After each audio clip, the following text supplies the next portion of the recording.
அனைத்திற்கு உயிரோடை Tamil IRC Tamil உயிரோடை தமிழில் அன்பர்களே, இலக்கின் சிந்தனை வாராந்த இலக்கு இணைய இதழில் பிரசுரிக்கப்படும் ஆசிரியர் தலையங்கம் அதனுடைய விளக்கத்தை உயிரோடை தமிழ் உறவுகளுக்கு வாரந்தோறும் எடுத்து வரும் நிகழ்ச்சியாக இலக்கின் சிந்தனை இடம்பெறுகிறது. இந்த நிகழ்ச்சியில் எங்களோடு தமிழ் அறிஞர் மூத்த ஆய்வாளர் ஃபெட்மார் மாஸ்டர் அவர்களும் போரியல் ஆய்வாளர் அரசு அவர்களும் இணைந்து விளக்கத்தை தரும் நிகழ்ச்சியாக அமைகின்றது. இங்கே இருவரும் கலையத்தில் இணைந்திருக்கின்றார்கள். வணக்கம் மாஸ்டர்களே. வணக்கம் தனஞானி. வணக்கம் அரசு. வணக்கம் அரசு அவர்களே. வணக்கம் தனஞானி. வணக்கம் மாஸ்டர். வணக்கத்தை தெரிவித்துக் கொண்டு இன்றைய ஆசிரியர் தலையங்கம் என்ன கூறுங்கள் மாஸ்டர். இந்த வாரம் முழுவதும் முக்கியத்துவம் பெறுவது டாவோஸில் நடைபெறுகின்ற உலக பொருளாதார மாநாடு என்பது அனைவருக்கும் தெரியும். அந்த மாநாட்டில் நடைபெறுகின்ற விடயங்களை மையமாக வைத்து அந்த பின்னணியிலே ஈழத்தமிழருடைய நிலை பற்றியும் சிந்திக்கிற ஒரு ஆசிரியர் தலையங்கமாக தான் இந்த ஆசிரியர் தலையங்கம் கட்டமைக்கப்பட்டது. தங்கி வாழும் நிலையை உருவாக்கி மக்களிடமே தேசியத்தை ஒடுக்கல் தடுக்கப்பட வேண்டும் என்பது இந்த ஆசிரியர் தலையங்கத்துடைய தலைமை கருத்தாக இருக்கின்றது.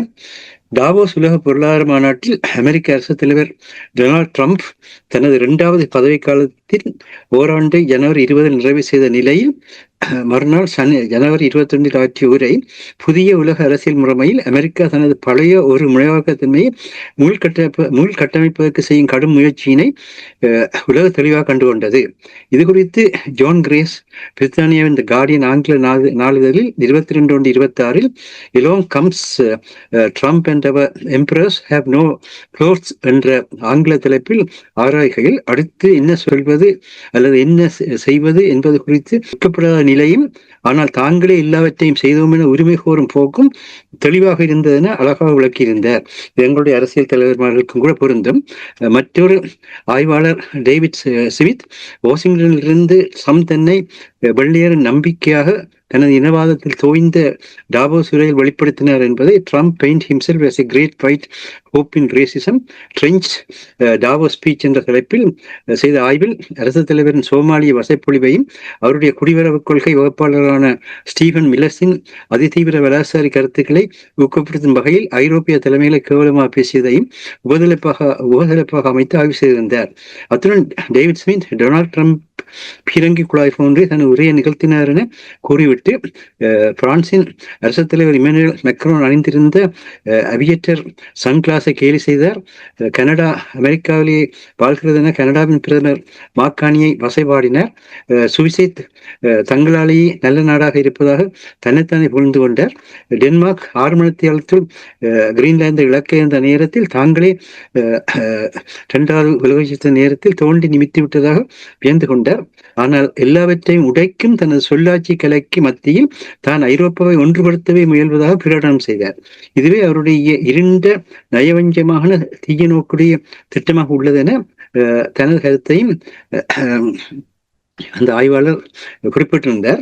அமெரிக்க முன்னாள் அரசு தலைவர்களான தியோடர் ரூஸ்வெல்ட் தனது வெளிவார கொள்கை குறித்து ரஷ்ய ஜப்பான் போர் நேரத்தில் விளக்குகையில் நான் மென்மையாக பேசுவேன் ஆனால் கையில் தடியொன்று வைத்திருப்பேன் என்ற கூறி செயற்பட்டு 1906 அமைதிக்கான நோபல் பரிசையும் தனதாக்கி கொண்டார். இதனை மீள் நினைவுறுத்திய ஆய்வாளர் அடம் ஹப்ட் வெறித்தனமாக பேசுவதும் கையில் தடியினை வைத்திருப்பதுமே ட்ரம்பின் வெளிவார கொள்கை என்ற ஆய்வினை வெளியிட்டார். அமெரிக்கா தனது வெளிவார கொள்கையை மீளுருவாக்குவதில் பாதி வழியில் நிற்கிறது. ஆனால் இதில் வென்றால் என்ன தோற்றால் என்ன அமெரிக்காவில் ஆதரவை ஏற்படுத்தாதென ஃபாரின் அஃபேர்ஸின் ஆய்வாளர்கள் சார்ல்ஸ் குப்டன், பீட்டர் ருபர்டிஸ் அந்த வெளிவிவகார ஆய்வுகளில் தெளிவாக விளக்கியுள்ளனர். இந்நிலையில் ட்ரம்ப் தன்னை 8 போர்க்களங்கள் அமைதியை ஏற்படுத்தியவராக அதில் இந்தியா பாகிஸ்தான் கடந்த ஆண்டு போரும் அடங்கும் ஏன் கூறுகிறார் என்பதை எடுத்து நோக்கி இவர் வெளியுலகத்தில் தன்னை சாதனையாளராக காட்டி அமெரிக்காவில் உள்நாட்டில் ஆதரவினை பெற முயற்சிக்கிறார் என்பது தெளிவாகிறது. இதில் அவர் அமெரிக்காவை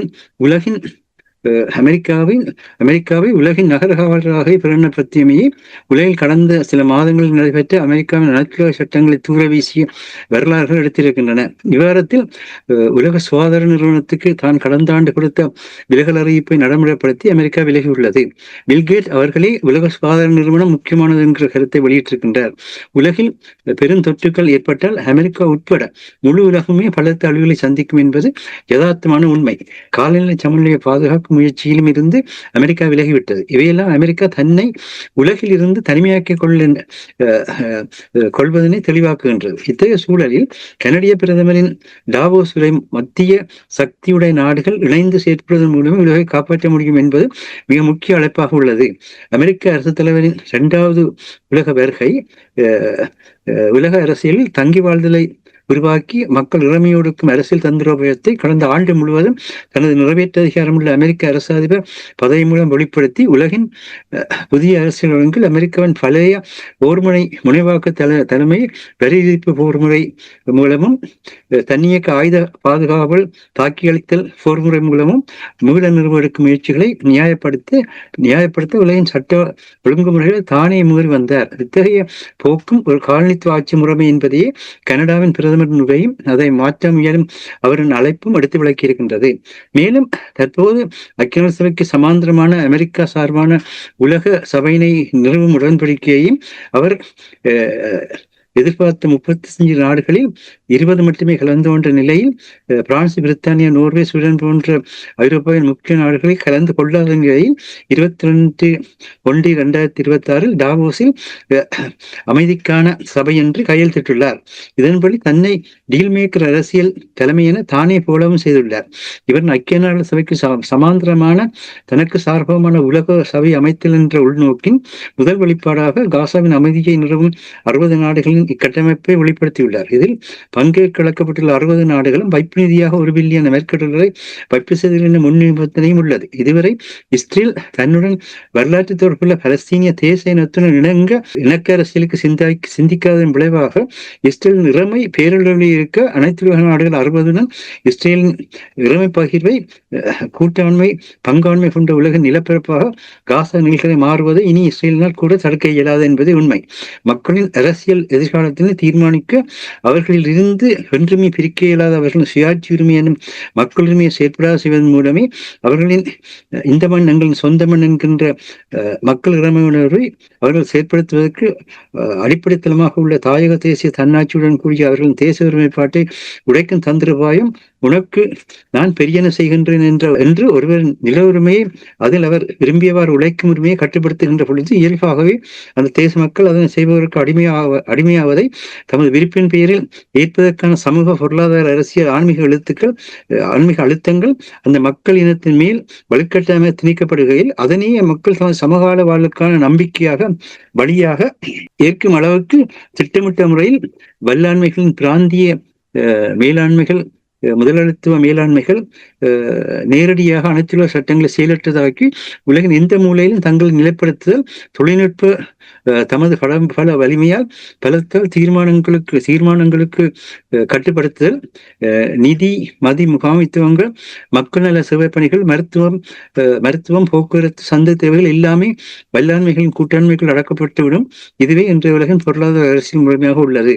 இந்த இன்றைய ட்ரம்பின் அரசியல் தந்திரோகங்கள் எல்லாவற்றையும் மகிந்த ஆட்சியாளர்கள் ஈழத்தமிழர்கள் மேல் பயன்படுத்தி உலகின் பாதுகாப்பின்மைக்கு வித்திட்டனர் என்பது இவ்விடத்தில் நினைவு கூறப்பட வேண்டியது முக்கியம். ஏனெனில் அந்நிற அரசும் இதே பாணியில் சென்று ஈழத்தமிழரை தங்களில் தங்கி வாழும் நிலையை உருவாக்கி ஈழத்தமிழர்களின் தேசிய நீக்கத்தையும் இறைமை நீக்கத்தையும் செய்து வருகின்றார்கள் என்பதை இலக்கு நினைவுறுத்தி இவ்வாறு ஈழத்தமிழர்கள் சிங்கள அரசில் தங்கி வாழும் நிலையை மாற்றி ஈழத்தமிழரின் வறுமை மற்றும் அறியாமையை நீக்கும் ஈழத்தமிழர் அமைதிக்கான சபையை நிறுவ முயற்சிக்க வேண்டும் என்பதே இலக்கின் இவ்வாறு எண்ணமாக உள்ளது. தங்கி வாழும் நிலை இதைத்தானே மாஸ்டர் மேற்கத்திய நாடுகள் இதுவரை காலமும் செய்து வந்தார்கள். அது இப்பொழுது வெளிப்படையாக தெரிகின்றது எவ்வாறு அந்த கட்டமைப்பை உருவாக்கினார்கள். இதுதானே அங்கே உள்ள நிலைமை. எங்கும் இது நிலைமையாக வந்திருக்கிறது. எந்த ஆட்சியாளர்கள் எவரும் தங்களை தங்கி வாழ வைத்துவிட்டு மக்களை அடிமைப்படுத்துகின்ற தன்மை கொண்டதான் இந்த 21ஆம் நூற்றாண்டின் முதல் ஆரம்ப கட்டம் அமைந்திருப்பதை நாங்கள் தெளிவாக உணரக்கூடியதாக இருக்கின்றது. அப்படி என்றால் இந்த இறமை மக்களோடு சம்பந்தமானது. அவர்கள் பிரிக்கப்பட முடியாது. மக்கள் ஒன்றிணைவதன் மூலம்தான் அதை சாதிக்க முடியும் என்பதுதான் மிக முக்கியமான விடயம். அதுக்காக தான் இந்த மத்தியுள்ள நாடுகள் இணைய வேண்டும் என்கின்ற மார்க்கேனியனுடைய கனடா பிரதமருடைய அந்த அறிவுறுத்தல் தான் இங்கே முக்கியத்துவம் பெறுகிறது. அதாவது எவரும் கார்ல் மார்க்ஸுடைய தத்துவப்படி கூட போராடுகின்றவர்களே மேலெழுந்து வருகையில் வல்லாண்மையாக மாறுவார்கள். அப்படி வல்லாண்மையாக மாறுகின்ற பொழுது நடுவில் இருப்பவர்கள் அவர்களையும் அடிமட்டத்தில் இருப்பவர்கள் இணைக்கின்ற ஒரு பணியை செய்வதன் மூலம்தான் அந்த வல்லாண்மையினுடைய சிக்கல்கள் இருந்து விடுபட முடியும். இது உலக அரசியலில் சர்வசாதாரணமான விடயம். ஆனால் எங்களுக்கு இருக்கிற பிரச்சனை என்னென்றால், எங்களுடைய மத்திய மக்கள்ன்றது ஓரளவுக்கு படித்து வேலை வாய்ப்பை பெற்றிருக்கின்ற மக்களும் வர்த்தகத்துக்கூடாக செயற்படுகின்ற மக்களை உள்ளடக்கிய ஒரு தொகுதியாக இருக்கின்றது. இன்றைய மத்திய வர்க்கம் அப்படித்தான், நேற்றைய மத்திய வர்க்கத்திலிருந்து வேறுபட்டு விட்டது. அவ்விதமான சூழலில் இவர்கள் தாங்களாக அக்கறை எடுத்துத்தான் எங்களுடைய பிரச்சனையை கூட தீர்க்க வேண்டி வரும். அரசியல் தங்கியும் தீர்க்க முடியாது. விதமாக இப்பொழுது மத்திய சக்திகள் என்று சொல்லப்படுறது கனடா, ஜப்பான், பிரேசில், தென்னாப்பிரிக்கா, பிரித்தானியா. இந்த பிரித்தானியாவுடைய மத்திய சக்தியாக தான் பொதுவில் பேசப்படுகிறது. இவர்கள் வல்லாண்மைகளாக இருந்த இவர்கள் கூட இன்றைக்கு மத்திய சக்தியாக மாறி நிற்கின்றார்கள். அப்ப மத்திய சக்தியாக இருப்பவர்கள் இணைத்துத்தான் இன்றைக்கு வல்லாண்மையினுடைய தோற்றப்பாட்டை ஓரளவுக்கு ஈடு செய்யலாம் என்பது, அது வெற்றியும் அளிக்கும் என்பதற்கு இப்பொழுது நாங்கள் பெல்ஜியத்தில் நடைபெற்ற ஐரோப்பிய தலைமைகளுடைய மாநாடு எடுத்துரைக்கிறது. இந்த ஐரோப்பிய தலைமைகள் எல்லாம் ஒன்றிணைந்து ட்ரம்பினுடைய கிரீன்லாண்டை தன்னுடையதாக அதிகாரத்தை கொண்டு கட்டமைப்பதற்கு எதிராக ஒன்றுபட்டார்கள். அதன் விளைவாக ட்ரம்ப் தந்திரோபமாக தந்திரோபமாக பின்வாங்கி 1981 ஆண்டில் கிரீன்லாந்துடன் அமெரிக்கா அங்கு தளங்களை அமைப்பதற்கும் மற்றும் அதனுடைய தேவைகளுக்கு கனிம வளங்களை பெறுவதற்குமான ஒரு உடன்படிக்கையை கைச்சாத்திட்டிருந்தார்கள். இப்பொழுது அதனை அகலப்படுத்தி தான் எதையெல்லாம் பெற விரும்பினாரோ அவ்வளவத்தையும் அதற்கு எடுக்கிற ஒரு டீலராக மாறுகிறார். அவரை பொறுத்த மட்டும் தன்னைத்தானே டீலர் என்று அழைப்பது, ஒரு டீலர் என்று சொன்னால் உடன்படிக்கைகளை செய்து அந்த உடன்படிக்கை கூடாக செயல்படுகின்ற தன்மையை தான் டீலர் என்று சொல்வார்கள்.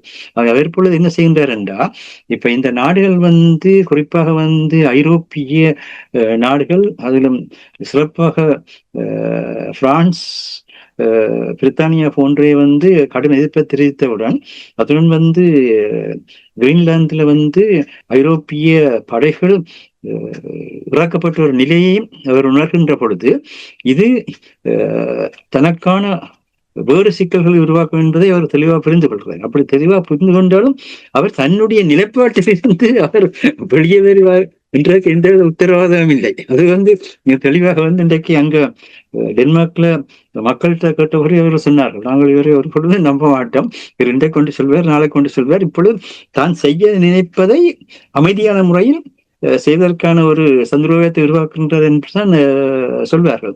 இந்த மாதிரியான ஒரு தன்மை இருக்கின்ற பொழுது இவற்றை உலக அரசியலை நாங்கள் எங்களுடைய அரசியலுக்கு ஒரு முன்மாதிரியாக கொண்டு செயல்பட வேண்டிய தேவை இருப்பது. இப்ப இலங்கையில் கூட இன்றைக்கு இருக்கின்ற ஆயுத படைபல சுலங்கா அரசுக்கு முன்னால் சாதாரண ஒரு ஈழத்தமிழ் மகனோ அல்லது சாதாரண ஒரு முஸ்லீமோ அல்லது சாதாரண ஒரு மலையக மகளோ நிற்க முடியாது.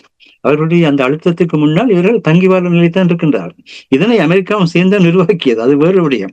2009ஆம் ஆண்டு நடைபெற்ற அத்தனையும் தான் இன்றைக்கு அப்பொழுதே நாங்கள் கூறினோம், இங்கு நடக்கிற இந்த விஷயம் உலக பாதுகாப்புக்கு தீங்கு விளைக்கும், உலகத்தினுடைய அமைதிக்கு தீங்கு விளைக்கும் என்று எத்தனையோ முறையெல்லாம் கூறினோம். ஆனால் யாருமே அதை கவனத்தில் எடுக்கவில்லை. இன்றைக்கு உலகத்தின் அமைதி குன்றியதுக்கு அந்த செயற்படு களமாக ஸ்ரீலங்கா மொழிவாய்க்கால் நடத்தியதுதான் அமைந்தன. வெளிப்படையான உண்மை. அதன் பின்னரும் அது அத்தகைய ஒரு நிலையை நடத்தி கொண்டிருக்கிறது. இன்றைக்கு தமிழ் மக்களுடைய விருப்பு பெறப்படாத நிலையில் தான் எல்லாமே நடந்து கொண்டிருக்கின்றது. தமிழ் மக்களுக்கு இருக்கின்ற ஒரு சிலர் தங்களுடைய தேவைகள் கருதியோ அல்லது தங்களுடைய தன்னலம் கருதியோ அரசுடன் நிற்கலாம், அது வேறு விடயம். அதற்கு அவர்கள் உதவியும் செய்யலாம். அது தனி மனித தொடர்புடைய விடயம். ஆனால் சமூக நிலையிலேயோ அல்லது அரசியல் நிலையிலேயோ அல்லது பொருளாதார நிலையிலேயோ ஈழத்தமிழர்களுடைய இயல்பு நிலை, அதாவது வரலாற்றுக்கு உட்பட்ட காலத்திலிருந்து இவர்கள் இங்கு வாழ்ந்து கொண்டிருக்கின்றார்கள், அவர்களுக்கான தங்களின் சொந்தம் என்ற அடிப்படையில் அவர்கள் வாழ்வதற்கான அவர்களுடைய அரசியல் எதிர்காலத்தை கட்டமைக்க வேண்டிய எண்ணம் இதுவரையந்தும் வெளிப்படுத்தப்படவில்லை. அவர்கள் என்ன செய்கின்றார்கள் என்றால், இப்பொழுது நீங்கள் எங்களுக்கு தங்கி வாழ்கின்றீர்கள், நீங்கள் தங்கி வாழ்வதற்கு நீங்கள் மேலும் மேலும் எங்களோடு தங்கி வாழ்ந்தீர்கள் என்றால் நாங்கள் உங்களுக்கு நிறையவே செய்வோம் என்ற அடிப்படையில் தான் செயற்படுகின்றார்கள். இதான் ட்ரம்புடைய வேலை. ட்ரம்ப் வந்து இன்னைக்கு உலக நாடுகள் எல்லாத்தையும் வந்து தண்ணில் தங்கி வாழ்றதுக்கான ஒரு சூழ்நிலையை உருவாக்கி கொண்டு வந்து அது அவருடைய முதலாவது ஆட்சி காலத்திலே அதை மிக அழகாக செய்தார். முதலாவது ஆட்சி காலத்திலே செய்து 2வது ஆட்சி காலம் வருகின்ற பொழுது அதனை முன்னெடுப்பதற்கு ஆயத்தமாக இருந்தார். ஆனால் துரதிருஷ்டவசமாக அந்த முறையில் ஆனால் அந்த வாஷிங்டனில் இருந்து டாவோஸுக்கு புறப்பட முன் அவர் கொடுத்த உரையை பார்த்தீர்களா இருந்தால் அங்கும் வந்து ஜோ பைடன் வென்றதை கூட அது வந்து முறையற்ற செயல் தான் என்று மட்டும் சொல்கின்றார். அவர் எதை வந்து தன்னுடைய கருத்தாக வெளிப்படுத்துகிறாரோ அதை தான் அவருடைய கொள்கையாக விடாப்பிடித்தனமாக சொல்கின்ற வழக்கம் இருக்கின்றது. இத்தகைய போக்குதான் சிங்கள அரசு தலைமைகளுக்கும் இருக்கின்றது.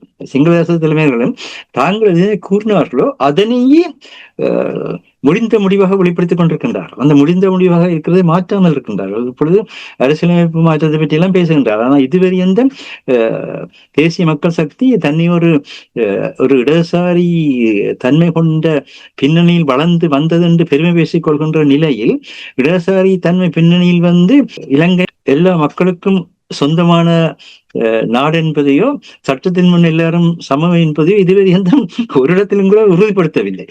பேச்சளவில் கதைக்கலாம், ஆனால் செயல்களில் உறுதிப்படுத்தவில்லை. அதே போல மக்களுடைய வாழ்வில் அவர்கள் தங்களுடைய மண்ணில் தங்களுடைய விருப்பத்தின்படி வாழ்வதற்கு என்றுமே எந்த ஒரு உத்தரவாதம் இல்லை. வெளிநாட்டிலிருந்து தாயகத்தில் முதலிட போனவர்கள் கூட பல பேர் திரும்பி இருக்கின்றார்கள். அந்த முதலீடுகளை அரசாங்கத்தில் விருப்பப்படி நீங்கள் செய்வதாக இருந்தால் அந்த பின்னணியில் தான் அங்கு அதற்கான அனுமதிகள் தொடர்கின்றதை தவிர இவர்கள் விரும்பிய மாதிரியாக செய்வதாக இருந்தால் முடியவில்லை, தங்களுடைய வர்த்தகத்துக்கு நலமாக இருக்காதுன்னு சொல்லி திரும்பிய உதாரணங்கள்லாம் நிறைய இருக்கிறது. ஆகவே இவற்றையெல்லாம் பார்க்கின்ற பொழுது ட்ரம்பிசம் தோன்றுவதற்கு மஹிந்த விஷம் தான் காரணமாக இருந்தது. மஹிந்த விஷத்தினுடைய வளர்ச்சி நிலையில் இந்த ட்ரம்பிசம் என்றதை நாங்கள் காணத்தில் எடுக்கின்ற பொழுது நாங்கள் எங்கள் மக்கள் தங்கி வாழும் நிலையிலிருந்து அவர்கள் விடுவிப்பதாக இருந்தால் மக்களுக்கு 2 பிரச்சனை இன்றைக்கும் இருக்கிறது. ஒன்று வந்து அறியாமை, அடுத்தது வந்து வறுமை. இதுதான் பிரதானமான பிரச்சனை. மற்றெல்லாம் அரசியலில் பேசப்படுற பிரச்சனை. ஆனால் மனித வாழ்வோடு தொடர்புடையது வறுமையும் அறியாமையும். அவனுடைய வறுமை என்று சொல்றது அவன் தான் நினைத்த மாதிரியாக வாழ்வதற்கு இருக்கின்ற தடைகள். வறுமைன்னு சொன்னா காசு இல்லா நிலை அல்ல, காசு இருப்பவனும் வறுமை நிலையில் இருப்பான். அதுக்கு மிகப்பெரிய உதாரணம் தான் உங்களுடைய மாட்சிமைக்குரிய முன்னாள் இளவரசி டயனாவுடைய வரலாறு. ஆகவே என்ன இருந்தாலும் கூட தன்னுடைய விருப்பப்படி தன்னுடைய வாழ்வை வாழ்கின்ற சுதந்திரம் மறுக்கப்பட்டால் அங்கு வந்து வறுமைதான் இருக்கும். அதே மாதிரியாக வந்து அறியாமை என்பதும் சொல்வதை நம்புகின்ற ஒரு கூட்டமாக வந்து தமிழ் சமுதாயம் வந்து வளர்க்கப்பட்டிருக்கிறது. அவர்களும் திருப்பி ஒன்றைத்தான் சொல்கின்றார்கள். 2000 வருஷ பாரம்பரியத்தை எடுத்து பார்த்தீர்கள் என்றால் அவர் சொன்னார் இவர் சொன்னார் அவ்வளவுதான். நான் இதை எப்படி வள்ளுவர் அந்த நேரத்திலே சொல்றார், எப்பொருள் யார் கேட்பினும் அப்பொருள் மெய்ப்பொருள் காண்பது அறிவு, எப்பொருள் எத்தன்மை தாயினும் அப்பொருள் மெய்ப்பொருள் காண்பது அறிவு என்று சொல்லி ஆராய்ந்து பாருன்னு சொல்றார். திருவம்பா கொண்டார்களால் திருவம்பாவிலே ஏலோர் எம்பாவா என்ற அந்த பாட்டு வந்து ஏற்றி ஆராய்ந்து பாருன்னு சொல்லுகிறது.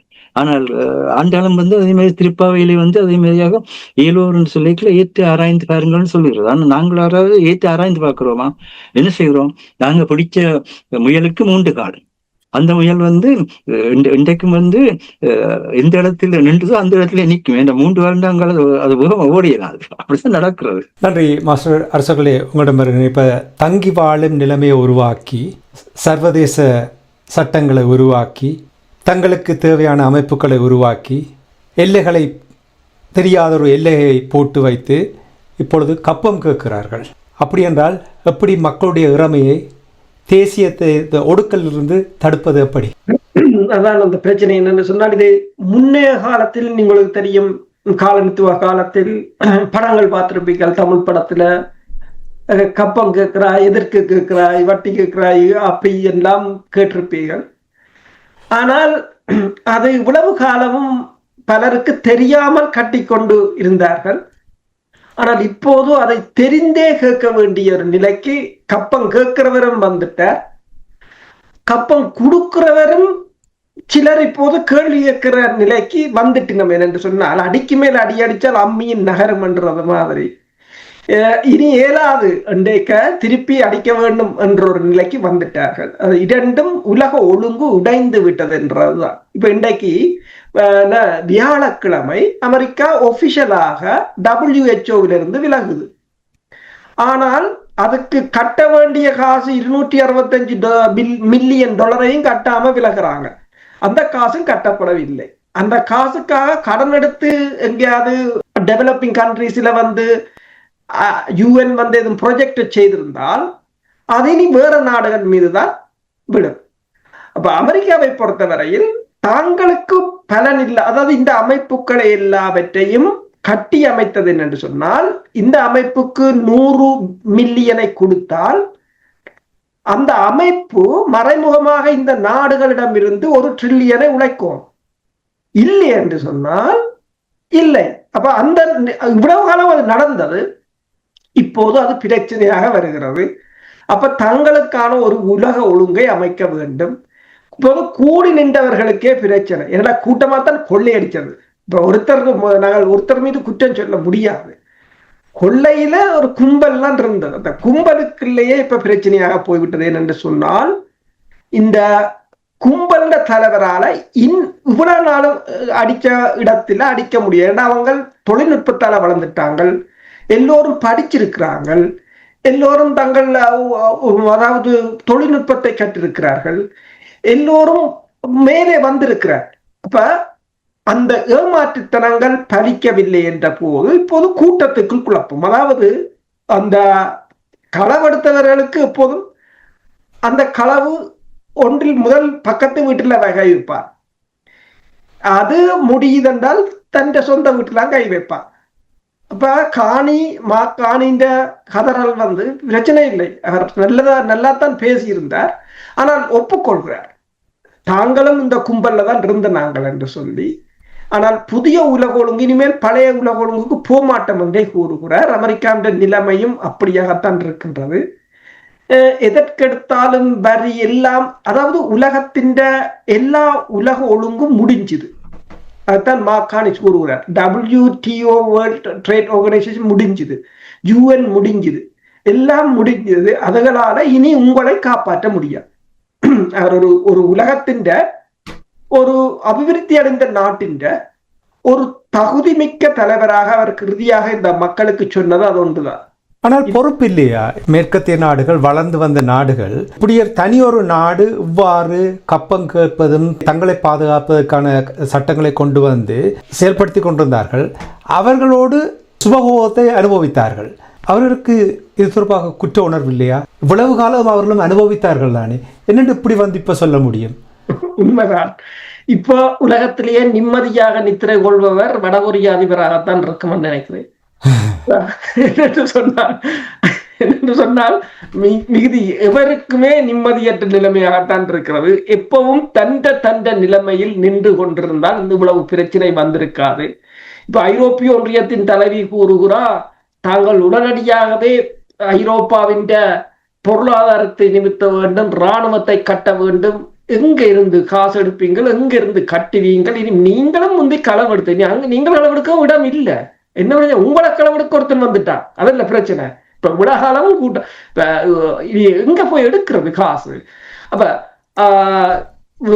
ஐரோப்பாவின் மத்திய வங்கியின் தலைவர் பேசும்போதும் கூறியிருந்தார், ஐரோப்பாவுடன் பலம் இருக்கின்றது, அதை வெவ்வேறு நாடுகளுடன் இணைந்து பயணிக்க வேண்டும் என்று சொல்லி. ஆனால் 2022ஆம் ஆண்டே சொன்னவர்கள் தான் ரஷ்யாவிடம் இருந்து மலிவான எரிபொருட்களை வாங்குகிறார். அமெரிக்கான்ற சொல்ல கேட்டு நோட் ஸ்ட்ரீமை குண்டு வச்சு தகர்த்து போட்டு 3 மடங்கு விலைக்கு அமெரிக்காவிட்டிருந்து வாங்கிய கூட தரவிதி எழுதப்பட்டுது.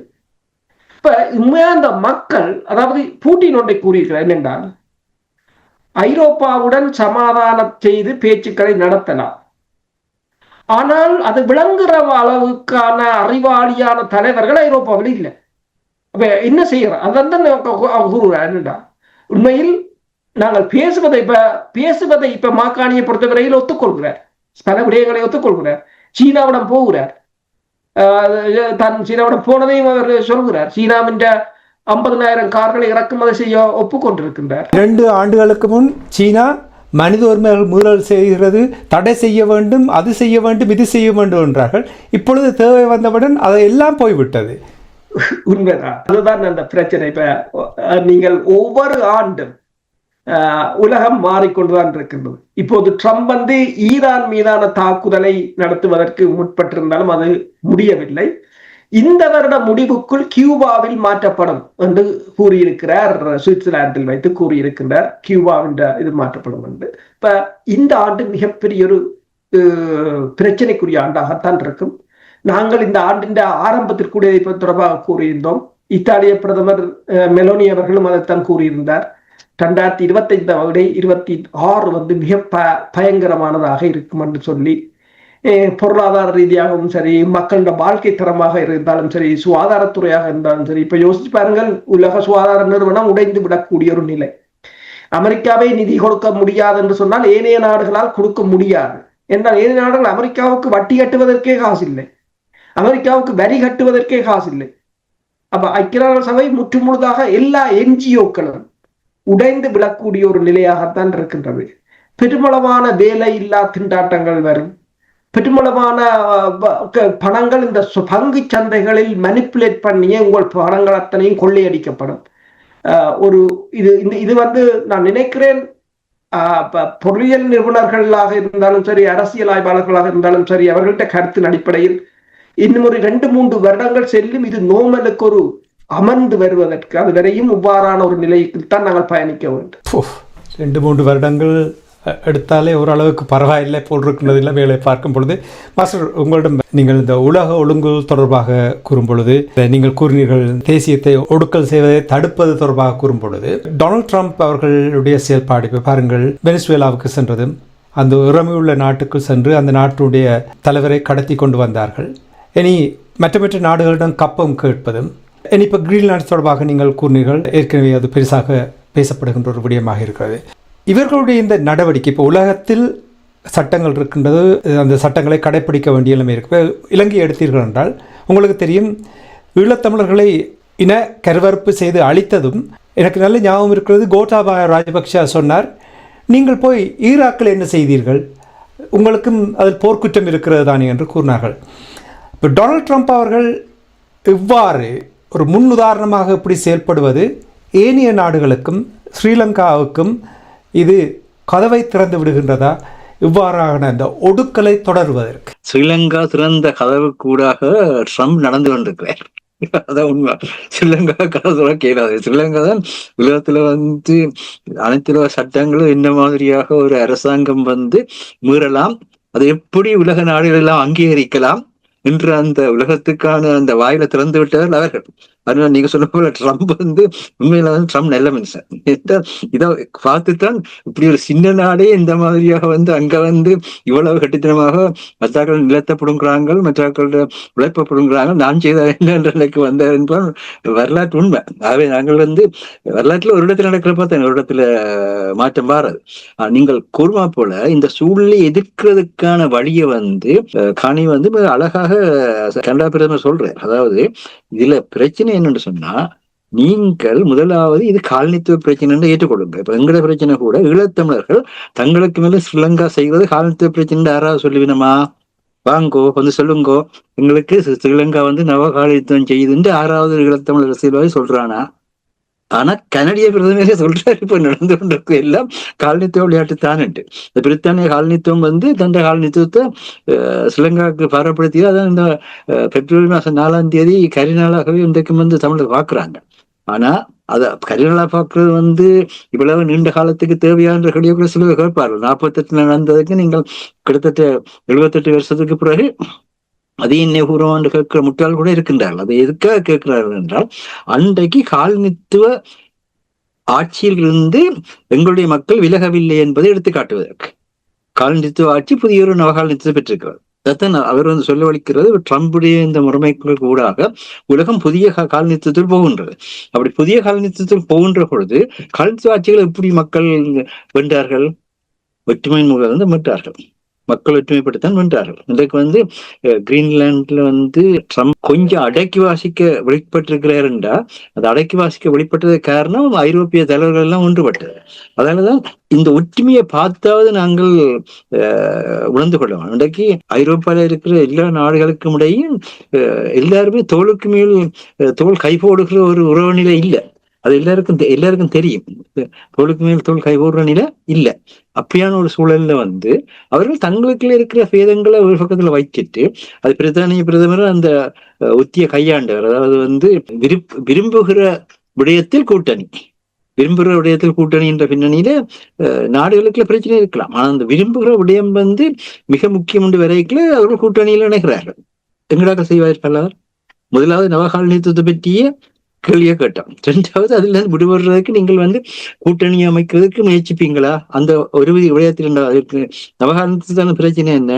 உண்மையில வந்து ஈழத்தமிழ் தேசிய பிரச்சனை என்ன? வாட் இஸ் த ஈழத்தமிழ் கொஷன்ன்றதுக்கு எங்களாக்கள் பல் சொல்ல இல்லை. என்ன ஈழத்தமிழர் பிரச்சனைன்றது நிலம் வந்து அவர்களுடைய நிலத்தில் அவர்கள் வாழ்வது மறுக்கப்பட்டிருக்கின்ற நிலை.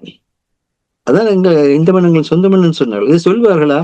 அப்படி சொல்லாது உள்ளது. பாத்தீங்கன்னா இன்றைக்கு வந்து நீதியமைச்சர் ஹர்ஷன நாணயக்கார காணாமல் போன பணிமனைக்கு கிடைத்த 11,000 முறைப்பாடுகளையும் 2 ஆண்டுகள் விசாரிக்கப்படும் சொல்லி பிரகடனப்படுத்திக்கிறார்.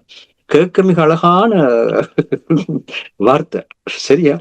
இது ட்ரம்ப் வந்து நான் வந்து ஐரோப்பா ஒன்றுபடுத்துவதற்கு வந்து நினைத்து சொன்னார் இல்ல, அதே மாதிரி தான் இது. ஐரோப்பா ட்ரம்ப் வந்து அவ்வளோத்தையெல்லாம் சொல்லி போட்டு கடைசி என்ன சொன்னார்? நான் ஐரோப்பாவை ஒன்றுபடுத்துவதே என்னுடைய ஒரே லட்சியம். சரி, அது மாதிரிதான். இதுல என்ன பிரச்சனை என்றா, இந்த 11,000 முறைப்பாடுகளுக்கும் எது காரணமா இருந்தது? உங்களுடைய படைகள் இல்ல காரணமா இருந்தது. 11,000 முறைப்பாடுகளை நீங்கள் தயாரிக்கிறதுக்கு முதல் உங்களுடைய படைகளை வந்து அதனுடைய முகாம்களுக்கு கொண்டு சொல்லி நிறுத்தி மக்களை பூரணமாக வந்து நீங்கள் வாழ்றதுக்கான தன்மையை தோற்றித்திருக்கிறீர்களா? கிடையாது. படைகளையும் வச்சுக்கொண்டு அதே படைகள் செய்த விஷயத்துல வந்து மக்களை வந்து சாட்சி செல்ல வர சொன்னால் எந்த விஷயத்துல வந்து மக்கள் வரப்போறார்கள்?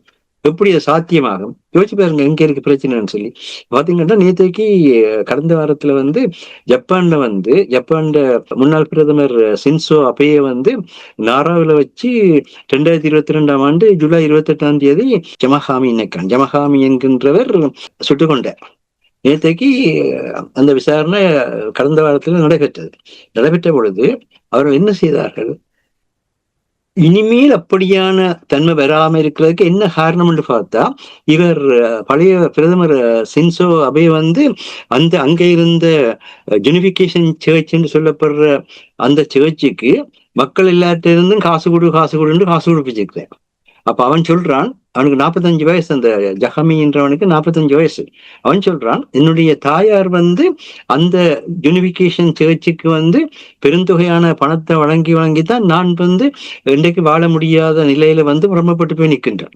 அப்ப நீ தான் காசு கொடுக்க சொன்ன, நீ மதத்தை கொண்டு வந்து சம்பந்தப்படுத்தினாய், மதத்தோடு இணைத்தாய், அப்படின்னா அவனை சுட்டேன்னு பகிரங்கமா சொல்றான். ஆனா அவர்கள் வந்து அவருக்கு மரண தண்டனையை வழக்கறிஞர் கேட்க இல்லை, அவருக்கு ஆயுள் தண்டனையை பெற்றுக் கொடுக்குறாங்க. இந்த ஜப்பான்ல வந்து 2 அல்லது 3 பேர் கொல்லப்பட்டதான் மரண தண்டனை வழங்குற ஒரு பொது மரபொண்டு இருக்குது. அது ஒரு புறம். மறுபுறத்துல வந்து அவங்க செய்திருக்கிற வேலை என்ன? மதங்கள் மக்களை ஏமாற்றி பணம் பறிக்கிறதுக்கு எதிரான சட்டத்தை கொண்டு வந்தாங்க. அதுதான் அந்த கல்வியினுடைய பாதுகாக்கிற விளைவு. என்றா அவனுடைய நீதிபதி மாதிரியே சொல்றாங்க, இந்த காசு எல்லாத்தையும் கொண்டு என் அம்மா வந்து ஒரு சேர்ச்சுக்கு கொடுத்தால் அவனுக்கு அதால வந்து உளவியல் பிரச்சனை வரும். விளங்குது அங்க இருக்குண்டு. அப்படி நீங்கள் பாக்குறீங்களா? அந்த மாதிரியான தன்மை இல்லை. நீங்க இந்த பேரளவுல வந்து சொல்லி போட்டு போறீங்க. இப்ப நீங்கள் வந்து அதுல மூல காரணம் என்ன, அதை எப்படி மாத்துறன்னு சொல்லி பார்த்தா, நீங்க இப்ப வந்து யாழ்ப்பாண நூலகம் எரிச்சதுக்கு எத்தனையோ விதமான கதைகள் எல்லாம் விடுறீங்க, நல்ல விஷயம். ஆனா இன்றைக்கு வந்து அந்த யாழ்ப்பாண நூலகம் எரிக்கப்பட்டது ஒரு பண்பாட்டின் அழிப்பு. அந்த பண்பாட்டின் அழிப்பை இனி மீளம் வந்து சிங்கள ஆட்சி செய்யக்கூடாதுன்னு ஒரு வசனம் சொல்றீங்களா? அந்த ஒரு வசனத்திலாம் எல்லாம் தங்கி இருக்கே தவிர நீங்கள் வந்து வாயால வட சொல்றதுல ஒன்றும் தங்கிறாது. வட சொல்ற எல்லாம் நடக்குது. அப்படிதான் எங்கடாக்கள் குறைஞ்சவர்கள் இல்லை. எங்கடாக்கள் வந்து அதாவது தமிழ் இலக்கியத்தினுடைய முதலாவது துவக்கப்பட்ட நூல்ன்றது வந்து நத்தினை. அந்த நத்தினையில நல்ல ஒழுக்கத்தோட வாழ்றதை பற்றி வாழ்வதற்கான முறைமைகள் அதுல சொன்ன ஒரே ஒரு சொல், நின்ற சொல்லதா இருங்க. ஒரு நாள் சொன்னதை சொன்னபடியே இருங்க. நீங்க வந்து வாக்கு மக்கள்கிட்ட கேட்க வரைக்கும் அது இனஅழிப்பு, அது நாங்கள் வெல்லுவோம், நாங்கள் விழுத்துவோம்னு சொல்லி கதைப்பீங்க. அது முடிஞ்சதோ அடுத்த வருஷம் நீங்க வாக்கு கேட்க மட்டும் உலகத்துல நீங்க எந்த விதமான அதற்கான தன்மையும். இப்ப இன்னொரு பிரச்சனை என்னன்னா, இப்ப ஐக்கிய நாடு சபை வந்து இப்ப இருக்கிற நிலையில வந்து ஐக்கிய நாடு சபை வந்து எந்த மாதிரி இருக்குதுன்றது உலகத்துக்கு எல்லாம் தெரியுது, தெளிவா தெரியுது. அப்ப இப்பயும் வந்து இப்ப உண்மையில வந்து இன்றைக்கு இருக்கிற சூழ்நிலையில ஐக்கிய நாடு சபையால எதுவுமே செய்ய முடியாதுன்றது வெளிப்படையாக தெரிகின்ற விடயம். ஆனா நாங்கள் ஐக்கிய நாடு சபைக்குள்ளேயே நாங்கள் வந்து எங்களுக்கான எதிர்காலத்தை கொண்டு வர போறோம்னா அங்க ஏன் நடக்க போகுது, எந்த யுகத்தில் நடக்க போகுது? இந்த பெரிய சக்தி படைச்சதான அரபு நாடுகள் இருக்கிற இடத்திலேயே அரபு நாடுகளால வந்து ஐக்கிய நாடு சபையில தங்கள அரபு பின்னணியில வந்த பலஸ்தீனத்தை பாதுகாக்க முடியல. நடந்ததா? அது இல்லாவிட்டால் அவர்களுக்கு வேலை இல்லாமல் போய்விடும். அது அவர்களுடைய அறியாமையே இருக்கலாம். ஆனா மக்களுக்கு தெளிவா புரிஞ்சு கொள்ளணும், காலத்துக்கு ஏற்ற விதத்துல மாற வேணும். இன்றைக்கு வந்து என்ன செய்வானு, இன்றைக்கு வந்து ஐரோப்பால வந்து என்ன நடக்குது, இங்க டென்மார்க்க பாத்தீங்கன்னா டென்மார்க்ல மக்கள் தான் முழுக்க ஒழிக்கிட்டு நின்று ஆர்ப்பாட்டம் செய்யறாங்க. மக்கள் முழு பேரும் தெருவில் நிக்கிறாங்க. அப்போ மற்றொன்னு பயமா இருக்கு, மக்கள் வந்து எதிராக இருக்கிற ஒரு இடத்துல எந்த ஒரு ஆயுதத்தை கொண்டு நீங்க மக்கள் அடக்க முடியாது. அதான் மிக முக்கியமான. நாங்கள் மக்கள் அடங்கி போறோம், ஆயுதத்தெல்லாம் அடக்கலாம்ன்றா அதுல வேலை இல்லை, ரெண்டு பக்கத்திலும் இல்லை. அப்ப இதுகளெல்லாம் சிந்திக்கிற பொழுது அனுர அரசுக்கு இது ஒரு உலகம் எப்படி போய்கொண்டிருக்குது, நீங்கள் வந்து இப்ப இலங்கையில வந்து இந்த இரு தேச இனங்களுக்கு இடையில பிரச்சனையை நீங்க உடனே தீர்க்க இல்லைன்னு சொன்னால், நேற்றுக்கு ஒரு வசனம் போச்சுது பார்த்திருப்பீங்க. அதாவது தீவுகளை நாங்கள் வந்து கையகப்படுத்தி வைத்திருக்க வேண்டியது முக்கியம் என்ற கருத்து போச்சுது. அதே மாதிரி டிகோசியாவை வந்து பிரித்தானிய பிரதமர் வந்து திரும்பியும் வந்து கடந்த மாதத்துல மொரிஷியஸை திருப்பி கொடுத்ததை ட்ரம்ப் வந்து ஸ்டூபிட்னு சொல்லியிருக்கு. சரியா? அப்ப தீவுகளை நாங்கள் பிடிச்சு வச்சிருக்கோம், தீவுகளை கையை விட்டா ஸ்டூபிட்ன்ற கொள்கை இருக்குன்னு தெரியுது இல்ல. அடுத்ததாக எங்க அந்த ஸ்டூபிட் பேரும் கண்டிப்பாக இலங்கைக்கு மேல வரும். இலங்கைக்கு மேல இது வருகுதா இல்லையா பாருங்க. சரியா? இது இந்த நிலவரம் கட்டாயமா. அப்ப இந்த நேரத்துல வந்து நாங்கள் இந்த உலகத்தில் நடந்து கொண்டிருக்கிற விடயங்களை பார்த்து நாங்க அதுக்கேற்ற வகையாக அரசியலை வந்து நீங்கள் வந்து என்ன தலைக்கு மேலே வெள்ளம் வந்தால் அதுக்கு பிறகு நின்று கொண்டு தலையை எப்படி இருக்குன்னு யோசிக்காதீங்க. தலைக்கு மேலே வெள்ளம் வந்த பிறகு உங்களை கைகால் கொண்டு போய் அசைக்க முடியாது, அதுக்கு அவிழ்ந்து போக வேண்டியதுதான். எவனாவது சரி, தலைக்கு மேல வெள்ளம் வந்த ஒருவன் வந்து உலகத்துல வந்து உயிர் பிழைச்சதா வரலாறு சொல்லுவீங்களா? நீங்க தெரிஞ்சவனால கூட முடியாது. என்னன்னு சொன்னா தண்ணீர் அழுத்தமும் தண்ணீரை சுழியோட்டமும் அவனை இழுத்து கொண்டு போயிடும், முடியாது கடைசி மட்டும். இப்ப நீங்க தலைக்கு மேல வெள்ளம் மட்டும் விடுவீங்க. இப்ப வந்து இந்த எல்லாரும் வந்து இன்னைக்கு யாழ்ப்பாணத்துல வந்து அன்றாட வருகை வந்து மக்களால வரவேற்கப்படுகின்ற கருத்து வந்து வருகுது. ஏன் வருகுது? நீங்கள் மக்களை துப்புரவாக மக்கள் பகுதியில நீங்கள் ஒன்றுமே செய்யாத தள்ளி நின்றீங்க. அவன் வாழ வேணும். புத்தனும் வாழ்ந்தான் தத்துவம் பேசினான். தத்துவத்துக்கு கூட கண்ணதாசன் ஒருவேறு சென்றது வாழ்ந்தான் தத்துவம் பேசலாம், வாழோட தத்துவம் பேசலாம். அது அப்ப எந்த பிரச்சனைன்னு சொன்னா, வாழ வேண்டிய அவனுக்கு இந்த 16 ஆண்டு காலத்துல போராட்டம் முடிஞ்சுட்டு இல்ல, போராட்டம் வந்து ஒடுக்கப்பட்டு 16 ஆண்டுகள். இந்த 16 ஆண்டுகளில இந்த ஒடுக்கத்தின் பின்னணியில வந்து எங்களை மக்களை கட்டியெழுப்புறதுக்கான இது இவர் வந்து எவ்வளவு விளக்கமாச்சு. இதுல வந்து பயங்கரவாத தடை திட்டம் வச்சுக்கொண்டு ஒருவரும் ஓப்பனா மனந்திலிருந்து பேச முடியாம இருக்கின்றது ஒரு உண்மை. ஆனா அதை மாற்றுறதுக்கு என்ன வேலை செய்தீங்க? இந்த அளவுல வந்து மாற்றுறதுக்கான செயற்பாடு நடைபெற்று இருக்கிறது. ஒவ்வொரு கட்சிக்குமான ஆதரவு கும்பல் வந்து நிறைய நிக்குது. சரியா? ஆனா அந்த கட்சிக்கான அந்த ஆதரவு கும்பல் எல்லாம் அவர்களுடைய உடன்பிறப்புகளை பயங்கரவாதிகள் சொல்ற கட்சிகளோட தான் நிக்குது. இது உண்மையா இல்லையா? அப்ப என்ன பிரச்சனை? நீங்க மக்களை பேக்காட்டுறீங்க. அதுதான் அரசு வந்து நிலையிலன்னு சொல்றது. நீங்க உங்களோட விருப்பப்படி சரி, நீங்க போங்க, வாழுங்க, மகிழ்ச்சியா இருங்க. ஆனா நீங்கள் மகிழ்ச்சியா இருக்கிறதுக்கு செய்யற விடயத்தை எல்லாம் மக்களுக்காக செய்யறோம், மண்ணுக்காக செய்யறோம்னு சொல்லி அந்த இந்திரஜால வித்தை காட்டாதீங்க. அந்த வித்தை தான் பிரச்சனை. மக்களை விடுங்க, அவங்க வாழ்வாங்க. இன்றைக்கு வந்து கிரீன்லாந்து மக்கள் தான், மக்கள் எதிர்ப்பு தான் இன்றைக்கு அவர் உள்ளூர் போற பரிதா கொடுக்குது. அப்ப உலகத்துல இருக்கிற மக்கள் வேண்டாம், இந்திய துணைக்கண்டத்தில் இருக்கிற மக்களில எங்களுடைய பிரச்சனை மற்ற மக்களுக்கு எத்தனை பேருக்கு தெரியும்? தமிழ்நாட்டில் இருக்கிற அரசியல் தலைவர்மாரோட போய் நின்று அரசியல் தலைவர்மாரோட பேசி போட்டு வருவீங்க, அவ்வளவுதான். ஆனா அது தமிழ்நாட்டுல இந்தியாவோட அரசியலமைப்பு சட்டப்படி தமிழ்நாடு வந்து வெளிவர கொள்கையில தலையிட முடியாதுன்றது அழுத்தமா சொல்லப்பட்ட ஒரு அமைப்பு. அப்ப நீங்கள் வந்து மற்ற மக்களுக்கு இதில் எடுத்து சொன்னீங்களா? ஒன்றுமில்லை. இப்ப இந்த மாதிரியான ஒரு நிலையில இப்ப இருக்கிற நிலை மிக ஆபத்தான நிலை. என்னன்னு சொன்னா, இன்றைக்கு இருக்கிற நிலையில வந்து மிக மிக ஆபத்தான நிலை என்னன்னா எல்லாரும் தங்கி வாழ்ற நிலைக்கு வாரம். பிரித்தானியா இன்றைக்கு ஏன் போய் ட்ரம்போட அமைதி உடன்படிக்கை கையெழுத்து வைக்கல, காசாவை புனர்வாழ்வு செய்கிற அமைதி உடன்படிக்கையில ஏன் கையெழுத்து வைக்கல, அங்க 24 நிக்கிறபடினால பிரித்தானியால விஷயங்கள் அங்க நடக்கும், அது வேற விஷயம். சரியா? மற்றபோது சொல்ற கருத்து என்னன்னு சொன்னா, பூட்டினை அவர் கூப்பிட்டபடினால நாங்கள் போக மாட்டோம்னு சொல்றாங்க. சரியா? பூட்டின் அழைச்சபடினால நாங்கள் போக மாட்டோம், பார்த்துதான் செய்வோம். அப்ப இவ்வளவு அமெரிக்காவுடன் நெருக்கமா இருக்கிற பிரித்தானியாவே தெளிவாக அமெரிக்கால இருந்து முரண்படுற ஒரு நிலையை காட்டுறாங்க. நீங்க அமெரிக்காட்ட நீங்க ஒருவரும் அமெரிக்கா தலைவர் மாதிரிட்ட போய் ஒன்று நீங்க பண்ணினது கிடையாது. அமெரிக்காவோட வெளிவிகார திணைக்களங்களோட அலுவலர்களோட பேசியிருக்கீங்க. அந்த அலுவலர்களையே நீங்க திருப்திப்படுத்த வேணும்னு சொல்லி உங்களோட தன்மையை இழக்கிறதா இருந்தா இதுதான் பிரச்சனை.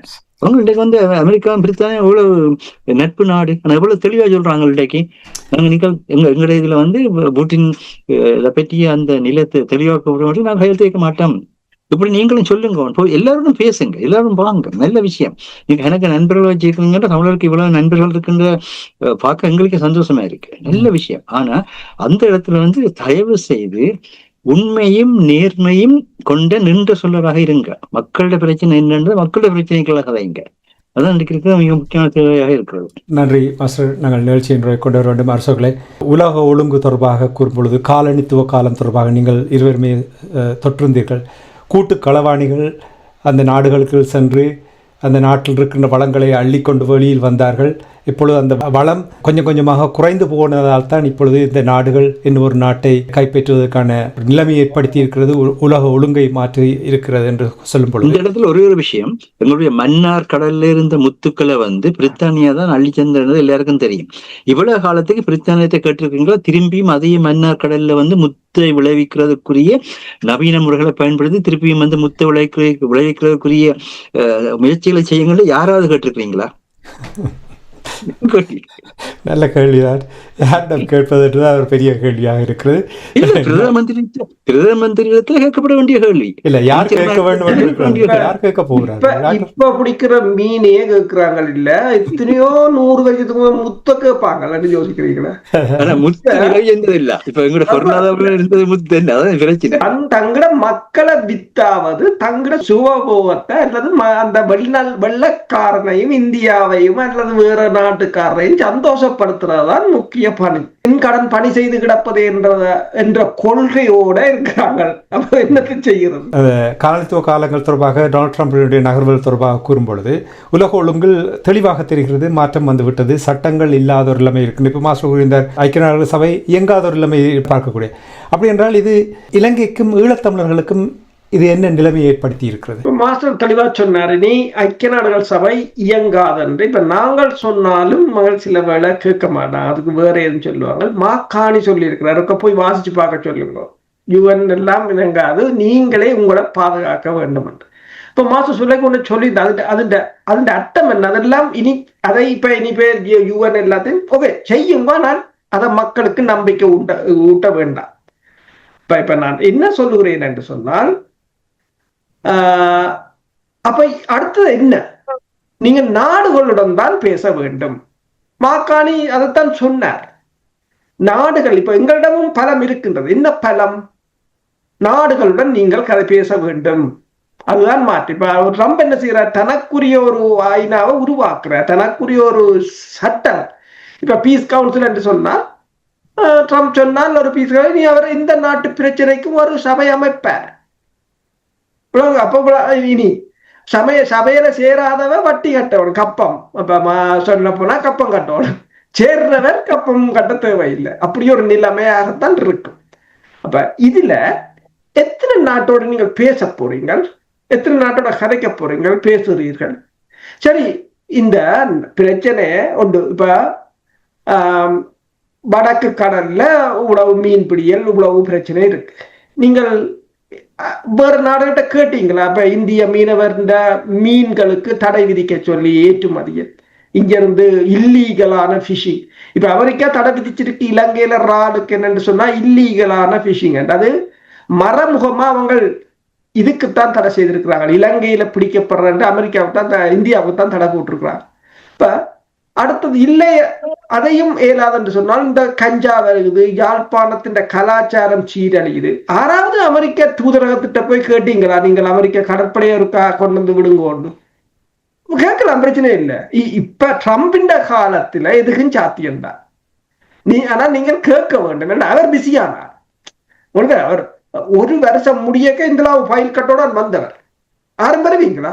இப்ப அனுராக் குமார திசாநாயக்க அரசின் ஒரு வருஷம் முடிஞ்சுது, ஆக்களே காண.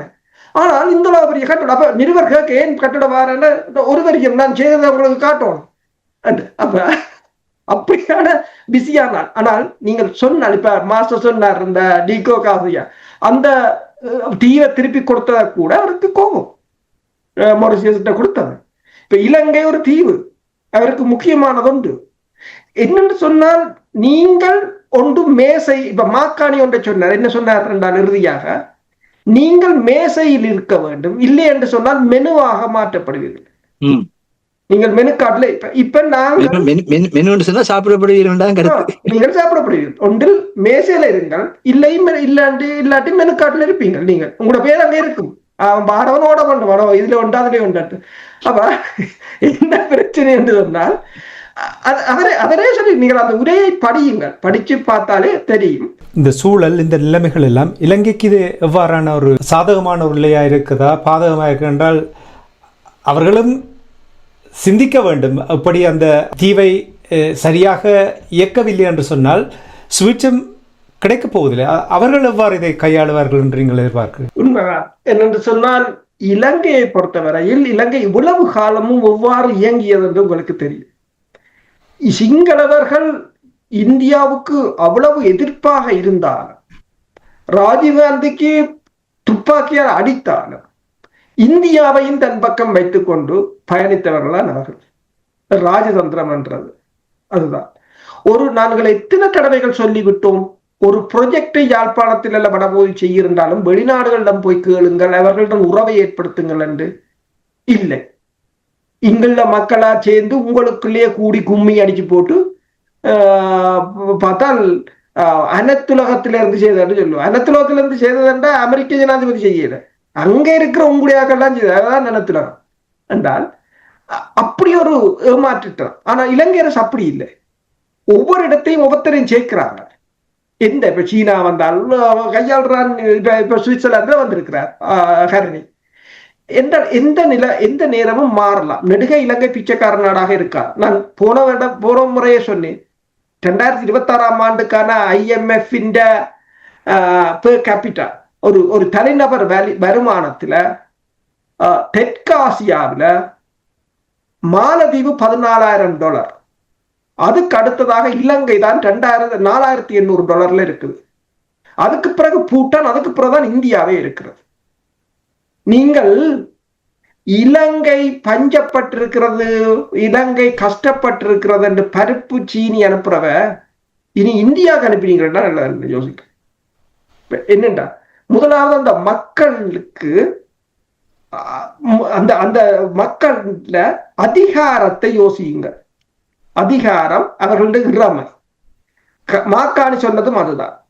நீங்கள் வலியவனுடன் சமரசம் செய்ய போறதென்ற அர்த்தம் என்னென்று சொன்னால், அவன் உங்கள் மீது அதிகாரம் செலுத்துவேன் என்று நிற்கும் போது கூட நீங்கள் சமரசம் என்று போனீர்கள் என்று சொன்னால் உங்களை இறமையை அடைவி வைப்பதாகத்தான் இருக்கும். அதுதான் அந்த சமரசத்தின் அர்த்தம்.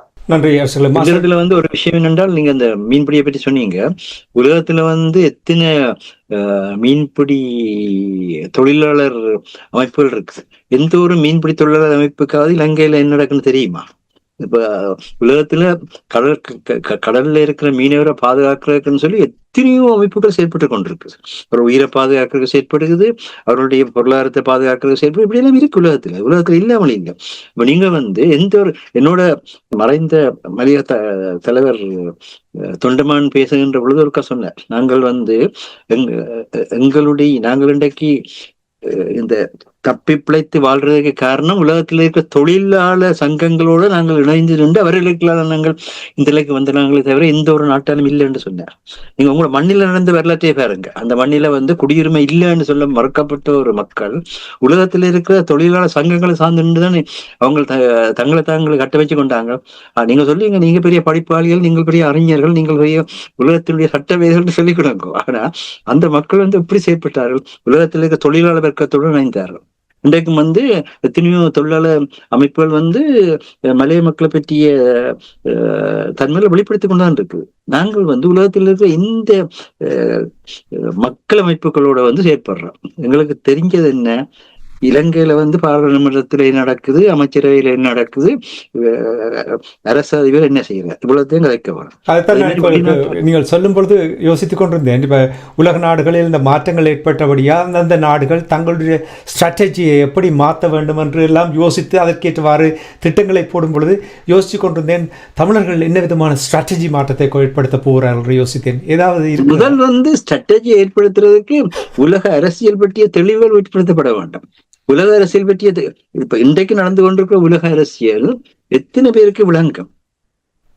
நான் யாரையும் எங்களை அறிவியல் வச்சுக்கொண்டு கதைக்கல. நாங்கள் எத்தனையோ முயற்சிகளுக்கால எத்தனையோ இதழ்களை வாசிச்சு எத்தனையோ பேரோட பேசி கதைச்சுதான் எங்களை அறிவியலையும் பெற்றுக் கொள்றோம். நாங்களும் வானத்திலிருந்து பூமியை குதிக்க இல்லை. சொல்றது என்னன்னு சொன்னா, நீங்கள் இன்றைக்கு நடக்கிற இன்றைக்கு செயற்பாட்டு வீரர்களாக நிற்கிறவர்கள் ஆறா இருந்தாலும் சரி, தாயகத்திலையும் சரி, இங்கேயும் சரி, இந்த அனைத்துலக அமைப்புகளோட செயற்பாட்டு நிலையில செயற்படுறவே சொல்லுங்க பார்ப்போம், இதுதான் உலகத்திலேயே இந்திய பிரச்சனைன்னு சொல்லி. இந்த பிரச்சனை யாராவது சொல்லுங்க பார்ப்போம். சொல்ல மாட்டீங்க. ஏன்னு சொன்னா முதல்ல அதுக்குதான் ஊடகம் தேவை. ஊடகத்துல என்ன நடக்குது? ஊடகத்துல அங்க சினிமா பாட்டு கேட்கறதும் தமிழ்நாட்டு திரைப்படங்களை பார்க்கறதும் இதுதான் ஊடகம். நிலையில ஊடகம் இருக்கு, வாமா இல்லையா சொல்லுங்க பார்ப்போம். இல்ல, என்டர்டைன்மெண்ட்டுக்கு தேவை, நான் அது இல்லைன்னு சொல்ல இல்லை. ஆனால் அந்த ஊடகத்தை நீங்க பலப்படுத்தினீங்கள்டா தான், பலப்படுத்துறதுக்கு 2 வேர்டு, ஒன்று மதி வேணும், அடுத்த நிதி வேணும். இது 2 கொடுக்குறீங்களா? அப்படி மதிய நிதியம் கொடுத்தால் உங்களுக்கு ஒன்று என்டர்டைன்மெண்ட் சேனலை நீங்க கொண்டு வரலாம். இப்ப இங்க இந்தியாவில பாத்தீங்கன்னா விஜய் டிவி ஒரு அரசியலுக்கும் போற இல்லையவங்க, அது ஃபுல்லி என்டர்டைன்மெண்ட் சேனலாவே இருக்குது. அவங்களுக்கு அதுக்கு ஒரு அரசியல் கூட பேச மாட்டான். ஆனா விஜய் டிவிக்கு எவ்வளவு பெரிய வட்டம் இருக்குது. அப்படி நீங்க என்டர்டைன்மெண்ட்டுக்குரிய விரும்புறாக்கள் நாங்கள் குறை சொல்லல, அதுவும் உங்களோட சுதந்திரம். ஆனா இந்த மக்களுக்கு நாங்கள் ஊடகத்துக்களால நாங்கள் சேவையாற்றம் என்று சொல்லிக்கொண்டு மக்களை குழுவா பிரிக்கிறதும், மக்களை ஒருவர் எதிர்விமர்சனங்கள் செய்து அதிலேயே உங்களோட காலத்தை போக்கிட்டு போறதுமான ஒன்றை செய்திருக்கிறீர்கள் தவிர எந்த ஒரு ஊடகம் அதாவது தேசிய விடுதலை போராட்ட காலத்துல இருந்த ஊடகத்துக்கு பிறகு இன்றைக்கு எந்த ஊடகம் நீங்கள் மக்களை ஒருமைப்படுத்துற வகையில செயற்படுறீங்க. மக்களுக்கான இப்ப இந்த ஊடகங்கள் தானே அங்க என்னென்ன தேவை இருக்கு, என்னென்ன வளம் இருக்குன்னு எல்லாம் சொல்ல வேண்டியது. இப்ப அதை அனுராட தேசிய மக்கள் சக்தி சொல்லுது. தேசிய மக்கள் சக்தி சொல்றதால மக்கள் அவங்களுக்கு பின்னால போறாங்களே ஞாபகத்தில் வச்சுக்கணுங்க. நன்றி மாஸ்டர். இந்த உலகத்தை பார்க்கும் பொழுது கூட்டு களவாணிகள் இப்பொழுது கப்பம் கேட்டுக்கொண்டிருக்கிறார்கள் என்றால் தங்களுடைய நாட்டை, தங்களுடைய மக்களை அப்படித்தான் இருக்கும். அதை தெரிஞ்சதான் நான் சொல்லணும். உலக அரசியல் அப்படிதான். அரசு என்பது அதிகாரத்தை தக்க வைப்பது. இந்த அரசு அதிகாரத்தை தக்க வைக்கிறதுல எந்த ஒரு அரசியல்வாதியும் வெளியே நிற்க மாட்டான்.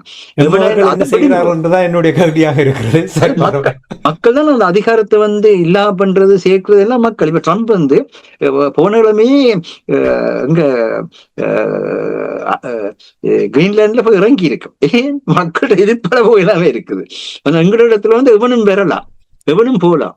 தேசிய விடுதலை போராட்ட காலத்தில் மட்டும்தான் அது தேசமாக இருந்தே தவிர தேசிய விடுதலை போராட்டம் முடிந்ததுக்கு பிறகு அல்லது தேசிய விடுதலை போராட்டம் பின்னடைவுக்கு சென்றதுக்கு பிறகு முடிந்தன்னு சொல்ல முடியாது. இந்த மக்களுடைய போராட்டம் போய் மக்களோடைய வாழ்ற உண்டு. அந்த பின்னடைவுக்கு போனதுக்கு பிறகு இதுவரை அங்க எவரும் அங்க மக்கள்கிட்ட இருந்து எந்த நிகழ்ச்சியை நடத்தி அங்க கஷ்டப்பட்டு இருக்கிற மக்களோட பணத்தை சுரண்டி கொண்டு போறதுக்கான ஒரு தன்மையை தான் நாங்க பாக்குறோம் இல்லையா? இதுதான் யதார்த்தம். மாறாக மக்களிடம் சென்று அவர்களுடைய நிலைமைகளை அறிந்து அவர்களுடைய பாராட்ட வேணும். ட்ரம்ப் தான் அரசு என்னன்ற வெளிப்படையாக சொல்றேன். அவர் நின்று சொல்லுறான், நான் சொன்னதான் முடிஞ்சது. நன்றி. இன்றைய நிகழ்ச்சியில் இணைந்து பூகோள அரசியல் ஈழத்தமிழர்களுடைய நிலைமைகளையும் இங்கே கொண்டு வந்ததற்காக இலக்கின் சிந்தனை நிகழ்ச்சியில் இந்த விடயங்களை பகிர்ந்து கொண்டமைக்காக உயிரோடை தமிழ் அன்பர்கள் சார்பாக நன்றியை குறிக்கொண்டு நிகழ்ச்சியில் பங்கெடுத்த தமிழ் அறிஞர் மூத்த ஆய்வாளர் ஃபெட்டமார் மாஸ்டர் அவர்களுக்கும் பொறியியல் ஆய்வாளர் அருஸ் அவர்களுக்கும் நன்றி கூறி தனாஞானி இந்த நிகழ்ச்சியை கொண்டு வருகின்றேன். நன்றி வணக்கம் மாஸ்டர் அவர்களே. நன்றி வணக்கம் அரசு அவர்களே. நன்றி வணக்கம். எமது பார்வையாளர்களுக்கு வணக்கம். மக்களின் குரலாய் ஓங்கி ஒலிக்கும் இலக்குமின் இதழ் மற்றும் உயிரோடை தமிழ் வானொலி ஆகிய இவ்விரு ஊடகங்களும் உங்களைப் போன்ற எமது நேயர்கள் நண்பர்களின் ஆதரவிலேயே இயங்கி வருகின்றன. மிக குறைந்த வளங்களுடன் பல இடர்கள் மற்றும் தடைகளை தாண்டி பயணிக்கும் எமது ஊடகங்களின் பணிகள் மேலும் வளர உங்களால் முடிந்த நிதியுதவியை வழங்கி இன்னும் காத்திரமான செயற்பாடுகளை முன்னெடுக்க உதவுமாறு மிகவும் பணிவன்புடன் வேண்டி நிற்கின்றோம். உங்கள் பங்களிப்பு உங்களின் உரிமை குரலாய் ஓங்கி ஒலிக்கும். நன்றி.